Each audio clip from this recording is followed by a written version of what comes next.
If you do a good enough job, people will ask questions. And if people aren't asking questions, then reflect on yourself. Like if it's so good, it's so life-changing, it's so important, it's so everything, it's like, okay, if it is, then you should exude that. I should see you and go, what do you got that I don't have? And I want some of that. And I'm going to ask you. And if I don't, that's a reflection on yourself that you ain't walking the walk. What's going on, friends? Welcome back to a brand new episode of Dieting from the Inside Out. Welcome to the show. If you're new here, my name is Jared Hamilton and I am your host every single week. Now, today is a really cool episode. I have a very special guest. I have coming on here Adam Schafer from Mind Pump. So I got a lot of great feedback from the Mind Pump episode I did with Sal DiFastano when he was on here. A lot of you guys really resonated with that. But I wanted to have Mind Pump's other host on here, Adam Schafer. Adam is a ball of energy, a wealth of knowledge, and just an amazing human. And we had a great conversation. In this episode, we got into a lot. The conversation went all over the place, to be honest. We got into talking about how to set the example when it comes to health, food, nutrition, and your headspace around this stuff for your kids, because Adam's a father, and I wanted to dig into that because I know a lot of you guys struggle with, like, where's that balance with your own kids? Like, I don't want them being scared of food or obsessed about dieting, but I also don't want them growing up to be unhealthy and overweight and things like that. So we talked about that. We talked about Adam's background and how he got to where he is and how their show grew and how it got to where it's at now. And then we also talked about how to basically, what I would label, if I had to put it simply, how to never struggle with this stuff, how to become educated around the right way to do things and the best way to go about this stuff for your goals, how to not have to be stuck to like what we would call like a camp of like the key, like a group of like, well, I can only train this way, or I can only eat this way, or I can only conduct myself this way, like how to be completely, how to be completely like in of one for yourself with all of this stuff. So you don't have to be stuck in these crazy like camps of training, nutrition, or methodology or whatever. And then we got into a whole bunch of stuff, like all this kind of stuff. It went all over the place, but it was so good. I think especially if you're coming from a place of like struggling, really having a hard time losing weight, keeping it off, and feeling trapped by everything, I think this will be a really cool episode. Excuse me. So yeah, you'll enjoy this. Be sure and stick around for the whole thing. Before we get into it, big thank you to the sponsors of the show. Sponsor number one is Flex Pro Meals, because we need convenience more than anything.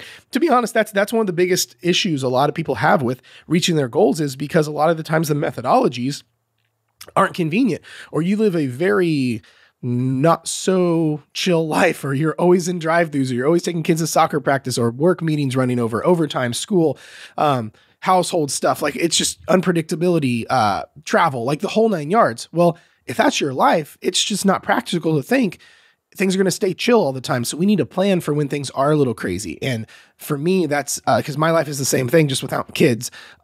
But that's where Flex Pro Meals really come in handy for me. I always have them in my fridge where they're just on deck and ready to go. That way, whether we forget to make food, or we're behind on making food, or be honest, we just don't want the food we made. Or like for me, I'll be just getting out and about leaving, or I'll need to take them traveling with me, or whatever the case is. It makes it so convenient to have amazing tasting food that is calorie and protein friendly, that's made by a chef, that keeps me out of drive-thrus. And that's just going to help me go towards my goals. And that's why I'm using my life as a kind of an analogy for this, because it can be the same thing for you. We work with a lot of busy people all the time. And that's one of the biggest issues. It's like, man, I've got kids, I've got this, I've got that. I'm always in drive-thrus. I'm always stopping in the gas stations. Well, like, let's put something in place that's going to help you and save you more money. Because especially after my discount, Flex Pro is cheaper than going through any drive-through. So definitely want to check them out. FlexProMeals.com, or there's a link in the description. But if you use my code HamiltonTrained, it'll save you an additional 20% at checkout. Just making your life around nutrition way easier and taste really good. Next sponsor of the show is First Form. I have on, if you're watching the YouTube, subtle plug, I'm wearing my First Form Christmas shirt. All my friends make fun of me because I wear Christmas clothes like all year round, but I think we all need a little more jolly. But big thank you to First Form. You guys know that supplements are not the end all be all. They are not I'm not a fan when people over glorify supplements. They are exactly what they are meant to be, with like why their name is a supplement, because they are meant to be supplemental. They are not meant to be the best meal of the day, or they're not meant to be the overarching theme of whatever. I always hate it when people predicate all their success around or even a program around a group of supplements. Supplements are to only fill the gaps that you are missing with food. If you're hitting all of your markers with food, more power to you, and you don't need them. But the reality is most people aren't doing that. Most people aren't getting in enough protein. We know how pivotal protein is for weight loss. Most people are not getting in the 5 to 7 servings a day of fruits and vegetables. And we all know how important micronutrients are. So things like multivitamins or a green supplement can really help with that. All these different areas, right? A lot of times, like we need to pick me up, whether we need a little bit of caffeine here or a better pre-workout there, whatever the case is. And that's the thing is if these help your overall adherence and they help fill the gaps you need filled, they're pivotal. But the problem is not all supplements are created equal. A lot of times, unfortunately, people go through in the world of supplements, they either go onto Amazon or go into their supplement store and go, what would taste the least shitty and what's cheapest? The problem is you're never going to get the help that you need with that way. Generally, the best and the cheapest never go hand in hand. And I'm not saying you have to spend like an arm and a leg or your life savings, so to speak, on this stuff. But I am saying you do get what you pay for. And unfortunately, with how unregulated the supplement market is, there can be some shitty products on the market for a really long time before anyone finds out. Like I can't tell you how many companies have their products on shelves at GNC's, vitamin shops, or in Walmarts. And they end up having a big like lawsuit and getting ripped off the shelves because either ingredients weren't safe or labels were completely inaccurate and lying. Like it said there was, 20 grams of protein in that scoop and there's really like 11. Things like that. And that's a really scary part. So this is why you don't want to, you have to be careful how you shop for this stuff. So with First Form, I want to make sure you guys and our client base and our community has a place that they can go to that we know they're going to get taken care of. We know they're getting the best stuff. We know it's not made in someone's basement, and things are third-party tested and taken care of and things like that. So if that's your cup of tea and you want to look into supplements or you want to upgrade what you're currently taking, definitely check out First Form, but go to the link in the description. That does support me and the channel. It means a ton. As well as if you're not quite sure where to get started with supplements and you want to make sure you're taking the right stuff, there is a YouTube link down there where it's my supplement video where I kind of give you the rundown on it. But that is it for the sponsor section of the show. Let's get into the interview with Adam, and I will talk to you in just a second. But you threw out a big gauntlet on Instagram the other day saying you're going to beat Sal's interview. Well, they typically say, I don't know what it is. Maybe I promote it better than him. I don't know what, but we have this like inner competition whenever we end up doing podcasts that are similar or whatever. We talk shit to each other, and I'm always asking the people afterwards, like, let me know, let me see how it's doing. If it's not performing better than Sal, I'll push it harder. So that's hilarious. Yeah. We always I love it. We have a lot of fun competition, man. It's one of my favorite things about those guys is, everybody is competitive, but you want to see each other win too, so it's not like he's wanting me to fail or vice versa, Yeah. You've always been pretty competitive, right? Because you were like an athlete growing up and stuff, weren't you? Yeah, definitely. I mean, so is he though. Even though he's not like an athlete, like he's just competitive in different ways, right? So and Doug too. I mean, Justin and I have the athletic backgrounds, and so we're competitive, via sport. But man, Sal and Doug have their own level of competition too, which is a big reason why the business has thrived is because you've got the four of us that want to win at all costs, right? I love that. Now, do you think from your opinion on that, like, I think so many people will go through like high school or college and their competitive stuff is all like sports related, but then they go into they're done with that and they have nothing to be competitive about, I mean, if it's something, so part of what actually drew me to training was actually the competitive side of it. Right. So I didn't know that, like getting into it, I thought personal training would be a cool avenue to make some side money. That was like initially when I got into it, I was like, oh, this would be cool. I wanted to be like a PT, like a physical therapist when I was going to school for kines. And I thought, oh, okay, personal training would be like a cool side gig. I could make some money off of it. And I fell in love with it. Part of what I fell in love with was how competitive, I was a part of a big box gym, 24-hour fitness for years.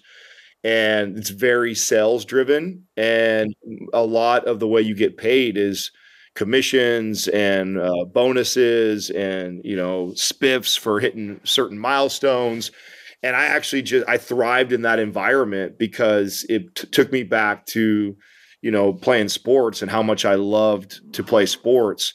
So, I always, if someone told me that they were a, ex-athlete and they love sports, I think there's tremendous value in finding a career path that has that, right? And not all like gyms are like that. So it's not, necessarily, a direct correlation with every trainer gets this competitive side. But we were blessed and lucky to be introduced to a gym like 24 Hour Fitness that was heavily sales motivated, and that aspect of training I really enjoy. So I guess you could say I was drawn to the sales aspect of personal training more than I was even training clients early on. And I attribute a lot of the success that I had to that side of the business, because I was an okay trainer. Like, I was young. I didn't even finish my kines. I had one national certification.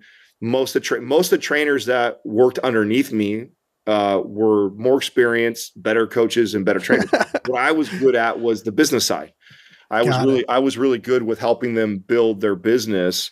And so I kind of stayed in my lane. Like, I wasn't dumb. I wasn't trying to tell the kid who was, fresh out of his master's or PhD in kines and tell them that I know more than they do when it comes to the human body or how it works. Instead, I taught them about business and how to build their business. And that was what I was really good at. Later, after years of being a personal trainer, did I start to get pretty good at training. And that was, 7, 8 national certifications later, and almost a decade under my belt of trial and error. And then I'd say I was a better trainer. But early on, I don't think I was a good trainer, even though I was held as if I was a good trainer. That's so cool, man. I didn't realize our backgrounds were so similar. Like, I was a homeschool kid. I studied kinesiology with the intent of becoming a PT. I stopped that because I found personal training. Like, the exact same. That's dope as fuck. Yeah. So, I'm curious. One of the things, like, I didn't realize this until like your guys' assistant sent me over like some of your bio stuff and whatnot. One of the things that it mentioned in there that you valued so many lessons that you learned from your clients, was there any that stood out to you, like off the top of your head, like, and stuff like that? Well, I tell you, one of the best things that I ever did was train clients of mine that had different ideologies or political social views than I did. So I got a lot from training with men and women that were 40, 50 years old that grew up totally different than me. I grew up in a very religious, conservative type of home. And so I moved to the Bay Area, and I'm surrounded by, a lot of atheists, a lot of people that were very liberal, that just had a different way of viewing the world than I did. And I was like a sponge. I really enjoyed that. And so, it's some of the ideas, it changed the way I thought about things, but then it also solidified what I believed in other things. And so, being open to hearing out people with different ideas. And then when you train enough people that have been, anybody who's paying for a personal trainer is probably somewhat successful. It's not cheap to hire a personal trainer. So most of the people that had the opportunity to coach were very successful, and they all were successful in different ways. Everything from entrepreneurs to highly educated executives, to day traders, to teachers, lawyers, doctors, engineers, like you name it. And so to be able to spend hours and hours with these people that had all their different ways of acquiring wealth, I found that just unbelievably fascinating. And really all that time, it's really a journey of finding yourself. I think that, so much of myself has changed with my own beliefs around money and success and the things that I wanted. And a lot of that has to do with, having the opportunity to be around these great minds and allow that to evolve and change. And so, I think that for about 2 or 3 years, I had a client that I think pretty much shit on every idea that I had as a really? entrepreneur. Yeah.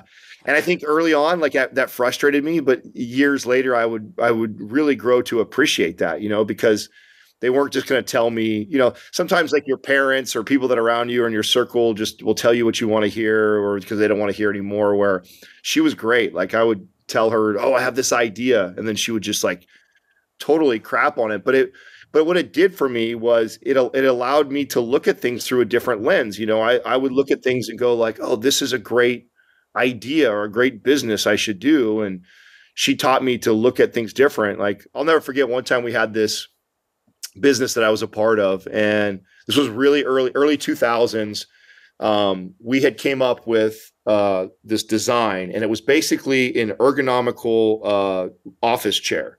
And this is before any of what you see on the internet. Remember, this is 20 something years ago. So this type of shit really didn't exist. And we were kind of on the front end of this, probably a little bit early.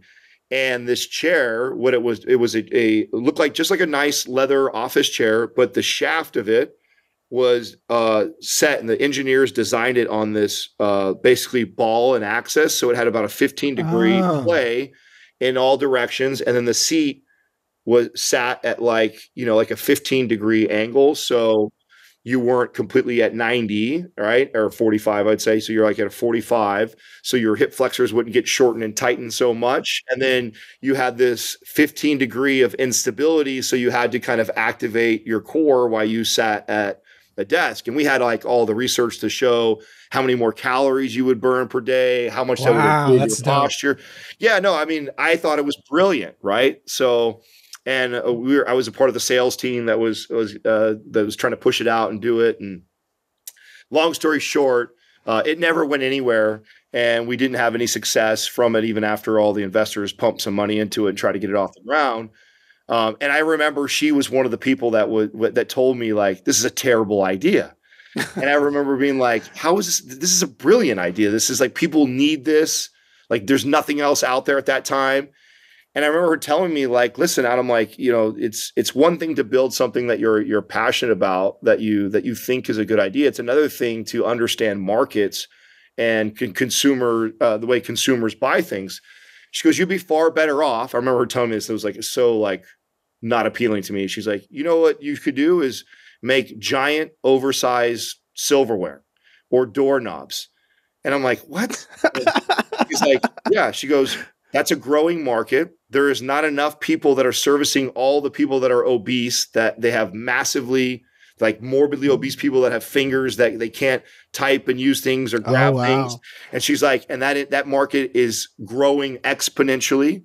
And those people are willing to spend that money and have it shipped to their house and do those things. And she's like, that's a better idea than your idea. And I remember like being so frustrated with hearing that. But later, and ignoring her, still going through our idea, and then it falling on its face and it never working out. It was a really bad time. This is like right after the .com bubble. And so we were at kind of a downtime for the market. The office chairs are already reasonably expensive, $100 to $300. This was $100 to $300. This chair was going to be more expensive than that. So at a time when the economy was in a recession, here I am trying to go to a place like Deloitte & Touche and say, hey, let's take your 500 chairs, and they're better for your employees for all these reasons, but then you're going to have to spend so much more money to get these benefits. And because no one was really doing it. But later on, I mean, there's stuff now you can look up, like ergonomical, office chairs and stuff, and they have like stability balls that are built in. Yeah. That all came later on. And there's like ideas that are similar to what we did that ended up working out. I guess that one of the big lessons for me in that, one, understanding consumers, two, also understanding timing in a market. I'm often asked about what I think about Mind Pump, if we'd have the same kind of success today, if we actually literally started from the very beginning, like right now. And I don't know, it's hard to say. I think that we got started in the space early enough to allow us to get reps in and get good at what we were doing. And it's getting more competitive now. So, it's hard to say. Doug thinks so. Doug thinks that we have this X factor that it's hard to emulate, and he's like, there's, people can give the same advice as you guys, but the chemistry between the three adds an X factor to the show. And so we debate it back and forth. It's a fun debate and exercise. But timing in business is everything. You can have a great idea and terrible timing in the economy, and it fall flat on its face. You could have a terrible idea, but a great timing that it hits the market, and you can become rich. So yeah, absolutely. Jason and I were actually on a call today talking about that exact thing with some stuff I'm working on. So oh, really? Yeah. So one of the things that, well, first of all, that's so cool that you can have the awareness to do all of that, especially back then, because I think, especially in the day and age now with like politics and crazy bullshit going on left and right. Like the thought of like going, like when you said you really enjoyed just learning from all these other people and people shooting down ideas left and right, and it makes you open your mind and all this stuff. Like that's like unheard of right now. Everyone's like, oh, I prefer dark chocolate and you like regular chocolate. Go fuck yourself. You're dead to me. It's like, it's the most polar opposite.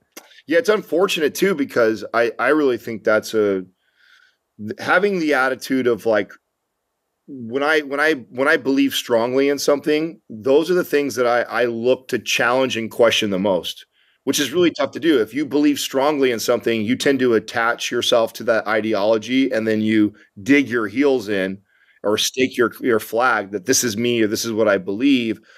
Versus if I feel that way, like if I feel strongly about it, like those are the things I tend to investigate the most or seek out the opposing ideas to that. I mean, to me, that's where the most growth happens, is in those times when you have a belief that you believe so strongly in that it gets upended, you know? And if you go your whole life, just confirming your own bias all the time, like such little growth in that. So, yeah, I figured that out kind of early, that was a hack. So I really do enjoy people that disagree with me, which is, I mean, sometimes I come off as a disagreeable type of personality, but that's because I embrace it. It's not because like I like to argue or fight or disagree. I'm okay with being wrong. Like some people, like their whole world shatters if their ideas get blown up in their face, where it's like, I'm totally okay with being like, oh shit, like I totally thought the opposite of that. I'm wrong. Like that's amazing. Like now I know, right? Yeah. I mean, I think this is actually a beautiful segue into like nutrition and training and all of this, because I think that's why we see a lot of people struggle, right? Like they're so married to like the old ideology of something at surface levels. Oh, carbs are bad, or I have to train like Arnold did, or whatever the case is. And they're not willing to be wrong and open their mind to be like, oh, maybe there is a better way, you know? Yeah. No, definitely. No, I think that when it comes to training and nutrition, God, that's so unique and individualized to the person that I think not only are you wrong about what you think is right most of the time with it, is that even when you're right and something works for you for a period of time, many times that doesn't work for you later on. And so training and nutrition is very nuanced. And I mean, it's the reason why we both have jobs, right? If it was so easy, then there wouldn't be a need for trainers and coaches to help guide people through this journey. But there's things that I think worked for me in the past that did serve me well that no longer serve me anymore. Or there's times where somebody will do a diet, and because what they were doing before was so horrible, so any sort of structure at all shows them great success. Because they had great success there, they believe that that's the way because it's proven to them that's the way, when in reality it was like, well, it's less about that was the way, and it was more about that what you were doing before was not the way. And because you've eliminated some things that were in your diet or your behaviors before, and you've now changed this way, that's really what it's so. And that's, we're like, we tend to gravitate towards, groups, and we're social creatures. And so we want to latch on to these diet cults or training cults that people promote and share as like, this is the way to train, this is the way to eat. And then, you switch to that and you have success, and then you believe like, oh, this is it. This is the way to do things because I've seen the success that way. And what they don't realize is that it has very little to do actually with the new training program you're following or the new nutrition plan you're following. It had more to do with what you were doing before and what you've cut out or eliminated or changed. That matters more than like this one way or philosophy around nutrition and training. And so when I used to coach people, I used to love to take them through a whole myriad of like different training philosophies and diet philosophies, so that I could not only teach them all of them, but then also help them unpack like what it is that, like, we would go through like the vegan diet for a while, and I'd say, well, how do you feel? And then based off how they feel, I would explain to them why that probably is based off of where they came from and what we're doing now. And I'd say, listen, it's not about the diet per se. It's that, we were eating these types of foods. Your body was craving this. You weren't getting enough of it. You're now feeding enough of it. And so it's rewarded you. So now now that you've got that down and you know that feels well, let's go try something like this paleo or Mediterranean diet. And then let's run that for a little bit and then tell me how you feel. Oh man, I feel so good. Well, that's because when we were running that vegan diet, you were pretty low protein. Now we're hitting your protein intake and you're seeing muscle come on and you feel really good. It's not because the Mediterranean diet, it's because that other diet, you were having a hard time hitting your protein intake. And now that we're following this Mediterranean diet, we're doing better with that protein. Okay, now let's take it to the whole extreme on the other side. Let's go ketogenic or go carnivore and then see how you feel from that. And so, yeah, I would love to take clients through that and then try and teach them, you know, what it is they feel, what it's most likely why, because of, and then understanding that you don't have to live in these rigid rules of like, we have to follow this diet. It's like, these are structures that people have created for you to have like guidelines to follow, but don't fall in the religious trap of you have to follow this one. I mean, there's nothing wrong with being mostly vegan, but then you add some fish and chicken into your diet every once in a while. It's like we have this idea that like, oh, you can't call yourself a vegan. You can't be part of the community if you go have fish or chicken every once in a while, and then we're going to ostracize you. It's like, who cares? It's like, I do like some of the things that I get from the benefits of that, but then I also recognize I struggle with getting protein, so I need to find a way to do that. So maybe there's a balance. Maybe there's somewhere, same thing goes like, oh, the carnivore diet, I felt so good because my autoimmune was suppressed. And okay, well, we probably don't have to eliminate all carbohydrates for you to feel that way. Maybe some of the starchy carbs that you were having, or maybe the processed foods that you were having, those types of carbs were maybe causing some issues in your gut. So maybe we don't have to go full carnivore. Maybe we do a high fat, high protein, but then we introduce things like rice or things like sweet potato or yams, which tend to be okay for most people's systems in their gut. And then go like, okay, so you're not really all carnivore. You're like, you eat mostly that way, but then you allow this. So what does that mean? Where do I fall? What group am I in? It's like, you know, so that's my spiel on like diet culture, because we tend to want to put ourselves in these boxes. And luckily I was this in high school, right? So this is a personality trait of mine that is like, I've always hated this idea of like cliques and groups. I was a kid who was popular in school, but I was popular because I had friends in every group. Like, because I didn't identify with just the athletes and jocks. I didn't identify with just the skaters and stoners. I didn't identify just with the nerds. It's like, I had good friends in all those groups, and I kind of accepted all of them, and I found common things with all of them, and I interacted with all of them for all different reasons. And so I kind of grew up that way. And then when I got into the real world, realized like, oh my God, we still live in like a giant high school. It's like, it just looks different now. Instead of it's skaters and stoners, it's vegans and carnivores, you know what I'm saying? Or crossfitters and power lifters. It's like, it's all the same high school bullshit to me. And it's like, there's incredible things that we can take from all these different groups. And why would you ever want to, you know, pigeonhole yourself into just one of them when they all seem to offer all these incredible things that you are missing out on by trying to identify with one ideology, right? That's huge. I love that so much, man. I don't think you could have said that any better. I mean, I think people are so conditioned that they have to choose a group. Like I'll see someone that likes a more plant-based lifestyle, but like you said, they're like, but I really like a little bit of chicken, eggs, and fish. I eat mostly vegan style foods. But then it's like, now I have to almost explain my reason why. It's like, bro, just eat how you like to eat. That gives you the results that makes you feel good. Like, you don't have to pick a camp. I think that's such a big thing. Yeah.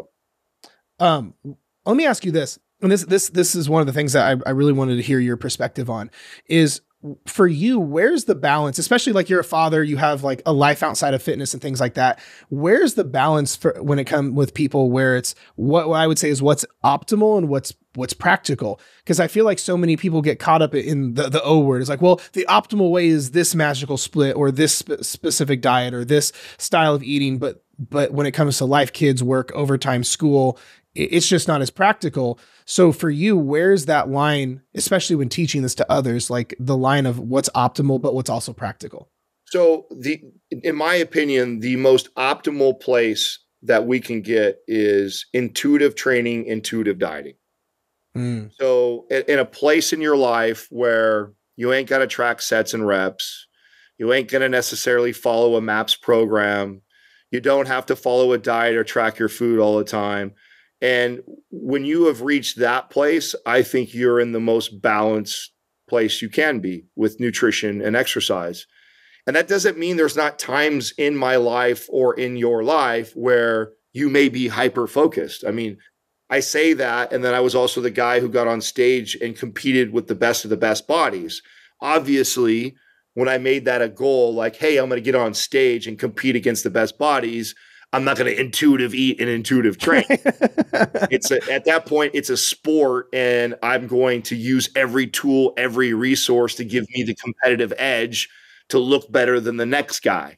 But in life, when you talk about fatherhood and work and school and friends and family and all these other things that encompass health and balance, yeah, the place to be is to be able to intuitively eat and intuitively train. Now, what does that look like and how do we get there is probably the deeper question. Is that, and it's like school or anything else, like if you've never tracked and you've never done those things, well, that's the first step. Like because then you're just being naive to think that like, oh yeah, I just intuitively eat and intuitively train and I give my body the perfect balance of what it needs. It's like, get out of here with that. Like if you've never tracked your macros or counted your calories, then how can you possibly tell me when you know you've had a good day of eating for your body and when you've had a bad day, other than maybe your ability to say like you feel good energy wise or sleep wise, like maybe, and there's a lot of other things that could be connected to.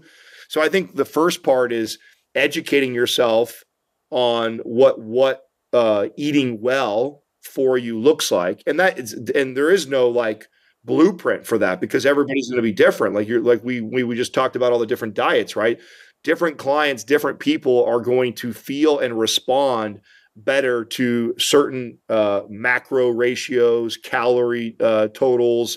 And so honing in on where that is for you in relation to the type of training and goals that you have, physical goals that you have. And then once and here's why you have to track and figure all that out and get to that place where you understand that really well, is because in order to really intuitively do this, you have to be able to know how to adjust when life changes and throws a curveball. So for example, the last year, well, let's just say the last month for me, I moved, I got really sick, and then Katrina and Max were, so I had like 3 weeks of like just chaos around the house, like where everything but my training and diet was a major priority. And so I know that my activity level, my training volume all suffered during those 3 weeks. And so I intuitively start to shift my diet. Now, I don't get out there and start weighing and go, oh God, I'm not exercising, so now I got to weigh. I don't have time for that. I'm busy with all those other things. But I know I'm conscious of the lack of exercise and training I'm doing, the lack of movement that I'm doing, that I need to change how I would be eating when I would be training 4 or 5 days a week and moving a lot more and not sedentary at home because my family's sick or sitting in a car or sitting on the podcast. And so, and I couldn't do that if I hadn't first tracked diligently for an extended period of time to really learn what a high calorie day is, what a low calorie day is, what my body needs when I'm training like hard, what my body needs when I'm just kind of training to be active and physical, but not be pushing intensity. Like, so there's a lot of that goes into getting to the place where we intuitively eat, intuitively train.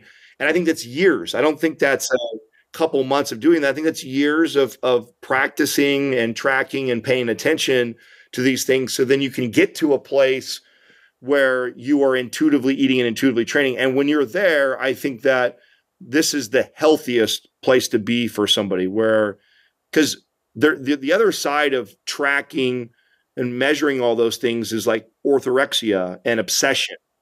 And we tend to glorify these people on like social media platforms, on Instagram and stuff like that. They're these amazing bodies that we all look up to and aspire to look like. But what we don't know is that a lot of those people, if not all of those people, are out of balance. You talked about, and that was how you led into this question, was how do I have this balance? People aren't balanced at all. What they are is they never miss a workout. They never not weigh their food. And like they obsess about those things so much because they either one identify with being this super ripped fit person so much, or they have massive insecurities and this is their way of coping with that. But I wouldn't consider that a healthy place to be. It looks cool on Instagram, but when you talk about longevity, when you talk about balance, when you talk about being a good father, being a good husband, being a good brother or sister, like good business partner, there's so many other aspects of the health sphere, in my opinion, that you probably are not going to be crushing that one to like that level while simultaneously having those all in balance and check.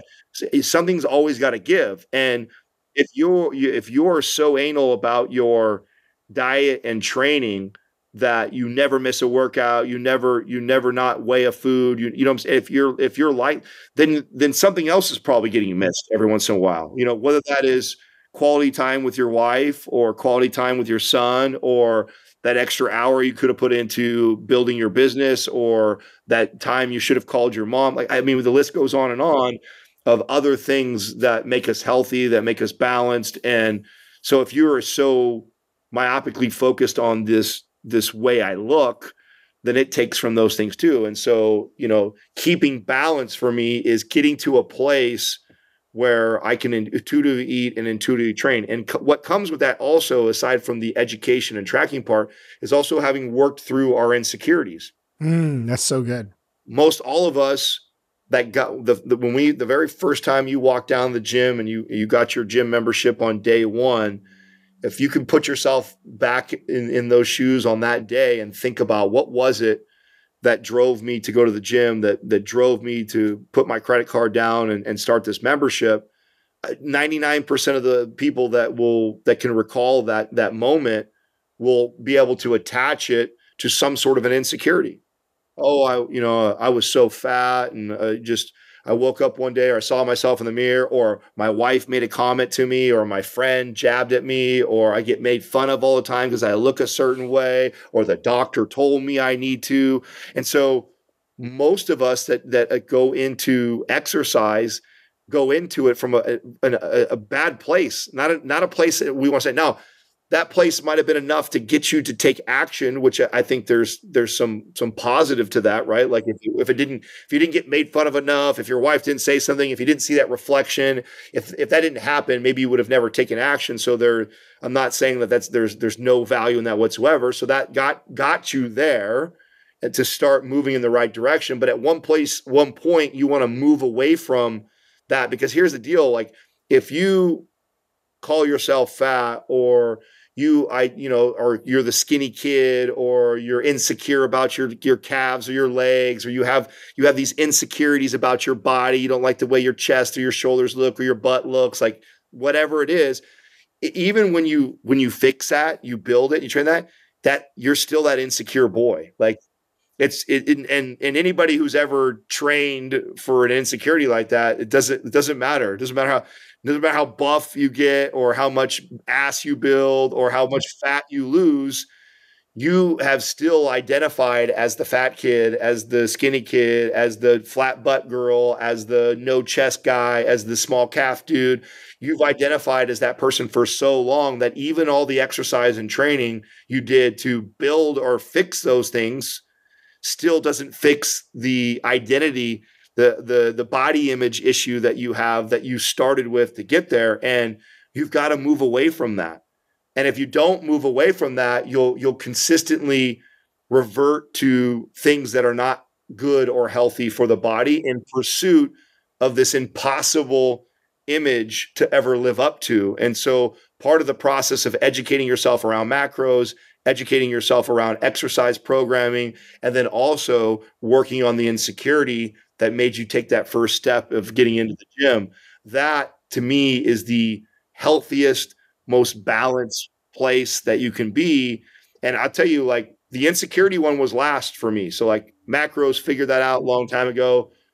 Exercise programming, figured that out a long time ago. Still got that deep rooted insecurities. And so for me, like, because mine were physical. I was the skinny kid who got teased for being skinny for forever. I've got the terrible calves for how big of a dude that I am. Like, so those have been like these big insecurities my whole life.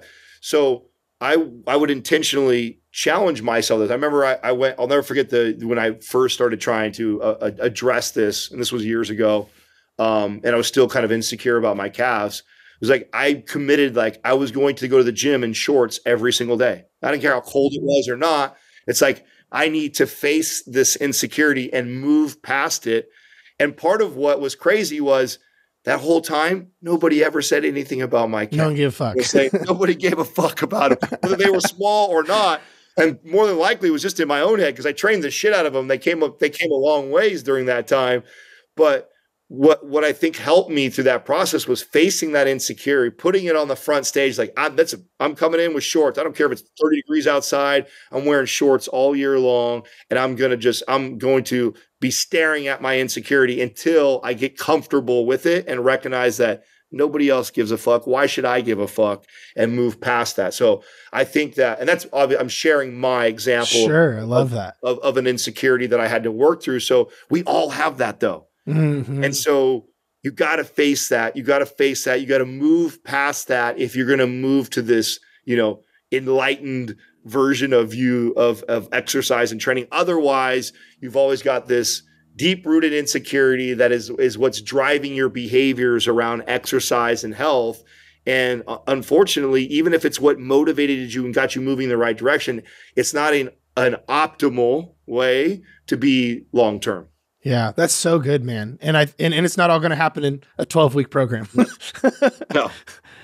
Years normally, man. Long time. I think it's interesting, and I hate it, like, because I'll get questions and stuff like this about the more mindful or intuitive, just knowing, and I think it's glorified on social where it's like your body should just know. I'm like, no, Mrs. Jones binge eats every other day and knows exactly what to do but doesn't do it, and has a horrible relationship with her food and herself. Saying you just know doesn't help that, No, and honestly, most. This was really brought to my attention when I got into competing.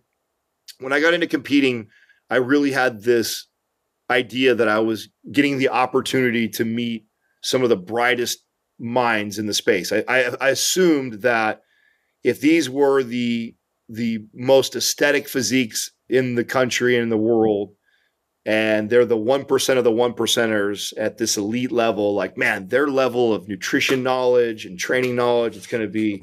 So I was like, I really went into it thinking this way.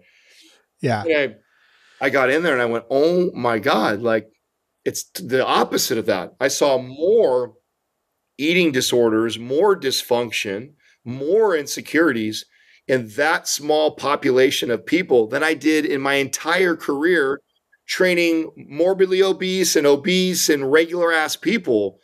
There was more in that specific group than there was in all the collection of people that I trained. That was so fascinating to me. And what it really highlighted for me is that, man, looking a certain way is not even the big piece. This is just, it's such a small piece of the whole puzzle when it comes to living a very healthy, fit, and balanced life.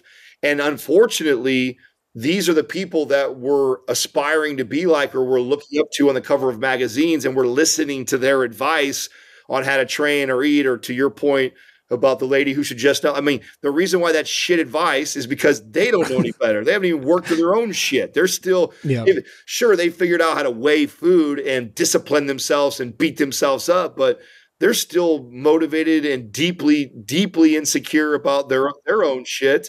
And so we all of a sudden prop them up on some pedestal, like they should be in some position to coach Susie, who's struggling with weight her whole life. Like that person has no business doing that. Just because they figured out one piece of the puzzle of like how to weigh food and how to show up to the gym. It's like, that's only a fraction of this whole process.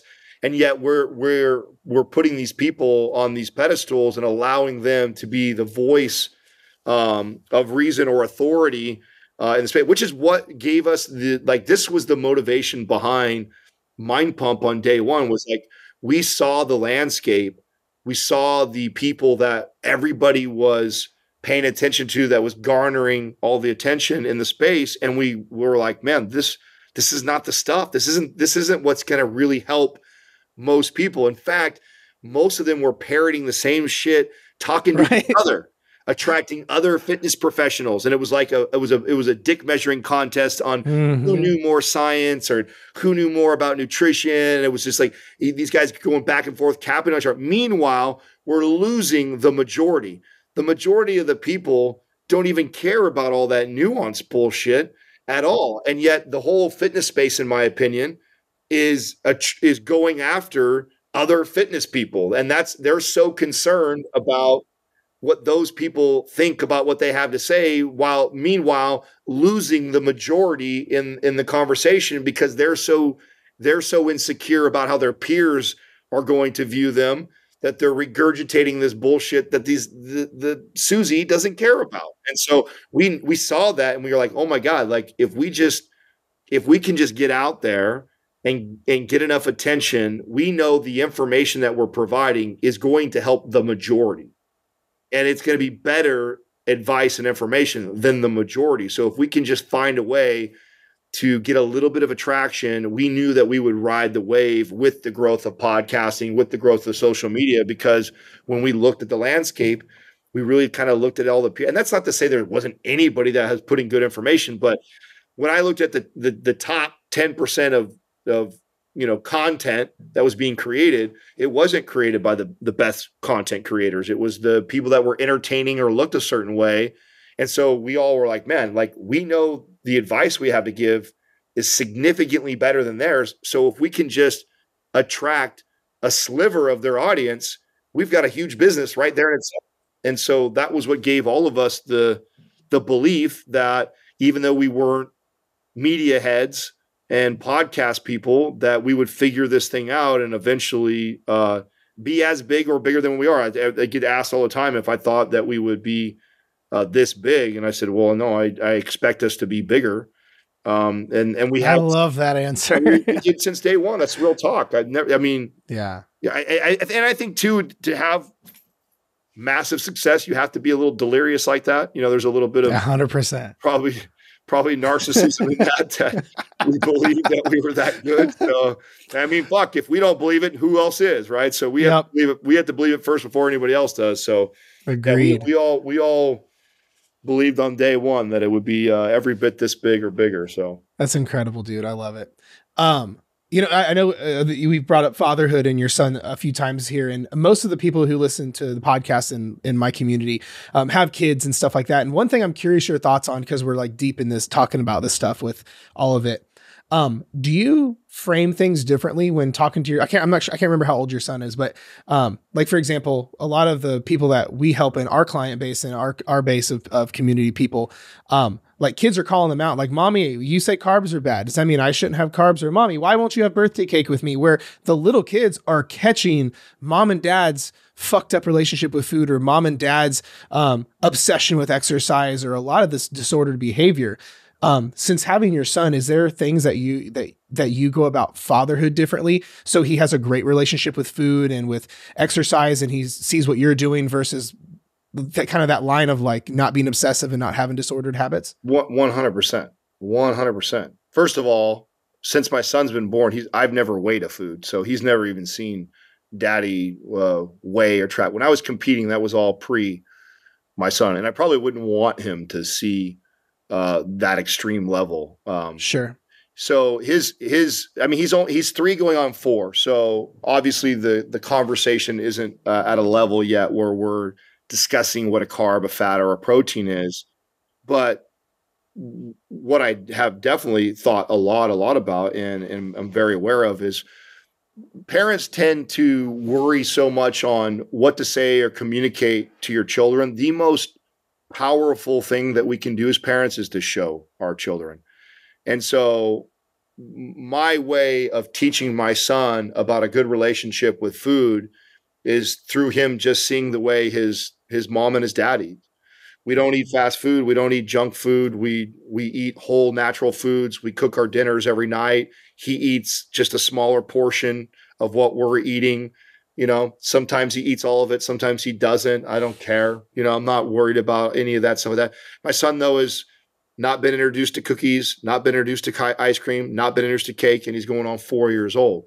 So, and it's not like I had to deprive him where it's like a big battle. It's like, it's crazy how many adults, they love to give kids these things early or be one of the first ones to give it to them so they can see the reaction. Like, oh my God, because it lights these kids up. The first time you give them a candy, a sweet, it's so powerful that you can like see their face change. And there's videos all over TikTok and Instagram of people showing it and people laughing about it and stuff like that.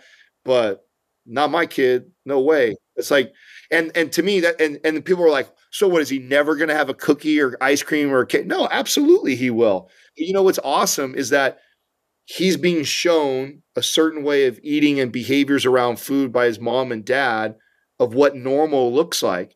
And by the time, I don't know, maybe when this coming year, 4, 5, maybe it's 5, when he really gets when we first go have some donuts together or a cake or whatever. What's awesome about that is that I'm going to wait until he can communicate with me, until he can ask me, Daddy, can I have this? Or do I want, like, he's not even at that place right now where he's formulating that and where he's never even around that environment to even feel like it. And so, and because we've been so consistent with that, when he goes places like birthday parties, I'll let him taste and try stuff like that. I won't be like, no, you can't have that, son. It's like, it's a birthday party once a year. He's going to be around them. His palate is already changed so much around eating whole foods that if he has like a bite of someone's cake, like he'll leave half of it. Like he's like, yeah, he ate half. Like we were at a birthday party not that long ago, and let him have half of one of these cupcakes, and he didn't want to finish it. He doesn't care for it because it's not around. We don't use it as a bribing tool like a lot of parents use candy and things like that as a way to keep their kids to behave. We've never used it like that. So and I thought all about that before he came. Like, this was a conversation that my wife and I had, like, how do we want to teach him around nutrition? By no means do I want my son to be obsessive about proteins, carbs, and fats, or what's a lot of calories. Like, he's not even at an age where that should be a discussion right now. He eats how we eat, and that's what's normal to him. And so I haven't had to have any of these tough conversations. And so it really starts with the parents. It's so crazy that this even becomes like this hard topic, because really what it is now, and I do feel for these parents, right? There's parents that recognize they did it wrong early on. They now want to make a change in their life. Their kids are 7, 8, 9 years old, and they're just now starting their fitness journey, and then they're trying to figure it out. So I have total compassion and empathy for trying to navigate those waters, right? You introduced them to all that shit early on. They've now been adjusted to it. So that's a different conversation than somebody who is potentially getting ready to have a child. You're aware of good foods and what good eating and taking care of yourself looks like. You've got a clean slate. It really comes down to you as a parent showing the way more than talking about what they should or shouldn't be doing. Like, that's your job at that point. Unpacking or undoing behaviors that you've done for a really long time with your kids, that's the most difficult. And my recommendation to a parent like that is to just eliminate it from the house, and then again, lead by example. Yeah. If you got kids that don't have jobs and they're 7, 8, 9 years old, they live in your house, and you don't have bags of chips, you don't have pints of ice cream, you don't have sodas, you don't have all that shit in your house, then what there is to eat, there is to eat. And if mom and dad make good choices to eat whole foods all the time, and they're hungry, they sit down and eat with mom and dad. If they don't feel like eating that, then they don't eat. And they can eat when they're hungry. And when they're hungry, they can eat what we have at the house to offer. And then one day when they get a job, they can choose to eat ice cream if they want for their food. So, I mean, that's how I would handle that if I had already kind of created a monster. Is like, okay, again, I still have to lead by example, right? I like to talk to people like, because I come from a religious background, and I seen the hypocrisy in the church. I seen how there's I don't think anything more annoying than like a Bible thumper. And if you want to bring someone to your religion, or you want to convert somebody to your religion or your beliefs, the most powerful way to do it is not by telling them about it. It's by showing them through your behaviors and actions in life until they go, what is it about you, Adam? There's just something about you that like, you're just so happy and this, and then it opens the door for you to go like, well, I believe in this and this has served me so well. And so if you ever want to know about it, that is the way to bring someone. And the same thing goes with nutrition with your children. Like if you've already done the 7-8 years of bad behaviors, you're now trying to change that. Don't all of a sudden become the parents who found religion midlife, and then they start stuffing it down their kid's throat, because then the kid ends up revolting, and those kids end up with just as much bad behaviors and bad relationship around food when they get older, because they had these parents that were one way, then they went to the other extreme, and then that turns the kid off. Instead, understand you made bad decisions as a parent for 7, 8, 9 years. You're now making good decisions. You're going to have some challenge and struggle because you allowed your kids to do that for 7, 8 years. Now, the first thing you do is you don't have it in your house. So that's the first way you eliminate. The next thing you do is you show them through your actions. You don't tell them. You don't force them. They're going to go out they're 9 years old. They're going to be at a friend's house. They're going to have an ice cream every once in a while. Who cares? You control what you can control in your environment. You walk the walk as a parent and allow them to see their dad fitter, see their dad be able to do more activity than he was able to do before, see their dad walk around with more confidence, see their dad with more energy, see their dad with a different glow in let them see that within you. And then trust me, just like the person who sees that amazing person who's always smiling and happy, your kids there'll be an opportunity when they say, Dad, you're so consistent with working out, and why do you do that? Or Dad, how do you make your muscles look like? They're going to ask questions. And when they ask those questions, then you now have that opportunity to share with them how powerful feeding your body the right way is, and exercising the right way, and what it can do for your life to learn how to do that. And you know what? This is what your dad's here for. I'll help you and I'll teach you if you want to know. That's the way to indoctrinate your children into living a healthier, better life around food and exercise, not becoming a Bible thumper because you found God all of a sudden, in your life. Now you're going to shove the religion down your kid's throat because you think that's what's best for them. No, you already fucked up for 7, 8 years. Own your shit. Okay. You should have done better out the gates as a parent. That's okay. You learned, you made a mistake. Parents make mistakes all the time. Now the way you do it is to show them through the way you move through life, and allow them to ask you things, and then you can teach and share. That is how you teach your kids how to eat better and how to exercise more regularly. Man, that was so good. That was awesome. Like I think it goes back to, I can't remember who said it first, but parenting's caught, not taught. You know what I mean? Like that, like growing up, like that's how it was. Like I didn't care what mom and dad said. It was, well, what are mom and dad doing? And that's all we unconsciously emulate, What and you know what? That's like leadership 101 too. Like you talk about leading a company and a business and having people underneath you. Like one of the best things to do is just to show people. Let them see the way you live your life, the way you do things. And if you do a good enough job, people will ask questions. And if people aren't asking questions, then reflect on yourself. Don't look outwardly on, oh, I'm going to push it on them. It's like, if they ain't asking me questions, then I'm not living it enough to show like how powerful and how, if you really, this is how I always felt like religion. It's like, if your God, your religion, if your thing is so good, then why you got to tell me about it? I should see it. I should see it in your life. Like if it's so good, it's so life-changing, it's so important, it's so everything. It's like, okay, if it is, then you should exude that. I should see you and go, what do you got that I don't have? And I want some of that. And I'm going to ask you. And if I don't, that's a reflection on yourself that you ain't walking the walk. And the same thing goes in the nutrition and exercise thing. It's like, can't be a parent and you're a weekend warrior training every once in a while, or you eat good once in a while, and then you're going to push it on your kids. They see what you're doing. They see you coming home with the Jack in the Box, 2 nights out of the week, and they see that you have 2 good weeks of training, and then you fuck it off for a month, and then you're gonna guilt them for making an ice cream choice come on, like walk the walk first and do it consistently for a while, and discipline yourself as the parent, as the adult, to get them attracted and get them curious about what it is that dad does or what's so different about dad. Let them, and until you do that, you got to continue to work on yourself, and then you'll attract that. I love that, man. Dude, this has been so good. Final question. What are you most excited about right now? And like, what are some stuff you're working on? Like personally or the business or whatever, like what are you fired up about now that you're working on? So I like a lot of the stuff that we do in real estate. So that tends to be my favorite conversation is around the business. And, like I'm really proud of what we've done. Like we've had the opportunity now to have met a lot. I think we've done 500 or 600 interviews of all kinds of very brilliant, successful people in and out of our space.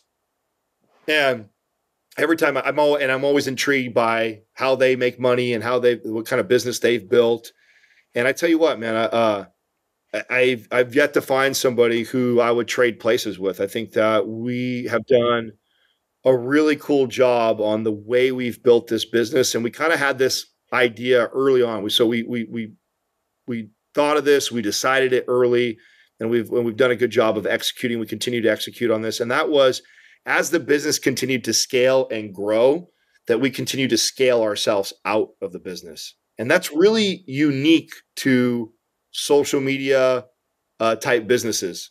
And I'm sure you even learned this in NCI, like you are so powerful to your brand. Like you're your brand, and everybody builds everything around themselves and like their name, and they're the image on their social media. They're the image of everything.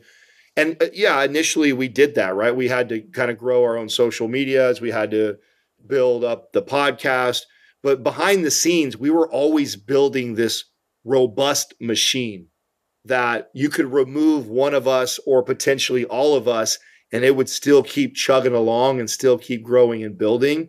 And we've really achieved that. So that excites me. And it excites me that we continue to do this as we continue to build more things and do more things within the business. And at the same time, simultaneously remove ourselves from it. Like the going joke right now at the studio is that, I'm looking for my replacement. Who's going to replace me on the show? And not because I really legitimately want to, but I would be okay with that. Like I don't need to be the face or one of the hosts on the show. I really enjoy the stuff behind the scenes more than I even enjoy talking on the podcast. I know that I'm a personality or character within the show that I know that I'm sure there's people that like that and that would maybe miss me if I went, but we've done a good job that I really believe we could bring somebody else into that role and the business would still keep operating. So I get excited about the real estate stuff, the investments in the companies that we're doing, the stock moves that we're working on, the different arms and partnerships that we're doing with the business. And so there's a lot of that. There's a ton of that that's going on that pulls me in all different directions. It keeps me super busy and it excites me. And it's hard. It's not easy. It's like I never feel like I'm 100% succeeding in any of them. There's always something to be done. There's always a fire to be putting out. But I thrive in that environment. I like being challenged that way. I like that. I mean, I'll never forget this conversation I had with my wife. This was like, I want to say year 3 or 4 into the podcast, maybe year 4 or so in the podcast. And I'm driving home from work one day. I've got her on speakerphone in my truck by myself, and I'm venting to her. I'm pissed off. I think I'm mad at Sal or Doug or something. And I'm venting. I'm frustrated with them, about something and this and that. And then I'm ranting about all the other things that I'm frustrated with. And I'm just like, it was like a day where I was really irritated and frustrated. And so I'm like rambling on for like 5 minutes, before I catch my breath. And then she's like silent on the other side of the line. And I'm like, hello? And she's like, are you done? And I said, yeah, I'm done. What does that mean? And then she's quiet again. And I'm like, what? She's like, would you have it any other way? Oh, shit. And I had to like really think about that. Wow. And I said to her, I said, well, no, you're right. Like, if it was easy, it would be no fun. I mean, if there wasn't frustrating days and it wasn't hard, like the reward, the things that I'm excited about is that it isn't easy, that it's challenging, that I'm constantly being challenged, that I'm constantly being frustrated. It's like, that is the things that I enjoy most. And if it was all laid out and easy, and every time I tried something, it worked out and everybody did exactly what I told them to do, like, it wouldn't be fun. This is the fun part is it's hard and I get frustrated. And it was such a powerful moment for me in the business because I remember feeling that way. And I know inside emotionally when I was saying all that stuff that I was frustrated and angry and I didn't want that to be happening. But then when she really challenged me to think about that and ask myself, would I want it any different? And would I want all those things solved and fixed? I thought, you're right. Like, then I'd have nothing to be working towards or doing, right? If all that stuff is not a challenge. I was like, man, that's such a great point. So I'm excited about all that stuff. Like as it scales and grows, it doesn't get easier. I think some people think that or believe that. The bigger this thing it gets, the more challenging it is. The more employees that we have, like all those things. In fact, literally yesterday, I was sitting with my staff, a vulnerable moment for me. I was apologizing to my team and just saying that, as the CEO, I get really overwhelmed with all the different moving parts, and I value you guys so much, and it doesn't matter that I say that. I have to show that. And I haven't been showing that enough. And, this is me this year committing to you that I'm going to get more face time. I'm going to spend more time with you because what you guys do for this business is so incredibly valuable. And I don't want you ever to feel that way. And I don't want to just blow smoke up your ass and tell you, like, I want to show you by adding value to your life. And so my commitment this year is to every day I'm going to spend more time with all of you in here. And so, that's something I'm excited about following through that commitment. So I love that, man. That's incredible. Where can people find you? If for some reason they somehow know me but don't know you, if that's even a thing. Yeah. But like, where can people find you at? Mind Pump. Anywhere. You could Google us now, right? You can find us anywhere. Mind Pump. But the thing I always tell people that are finding us is like, but take advantage of all the free stuff. I mean, we've created so much free content. Big focus this year too is adding more free. We have a lot of good free content coming out this year that we have. So I'm super excited about that too. So yeah, take advantage of all that. mindpumpfree.com. That's all of our free white papers that we've created. We've got 3 YouTube channels that has everything from exercises to the show to short clips of information that you can share with clients and friends.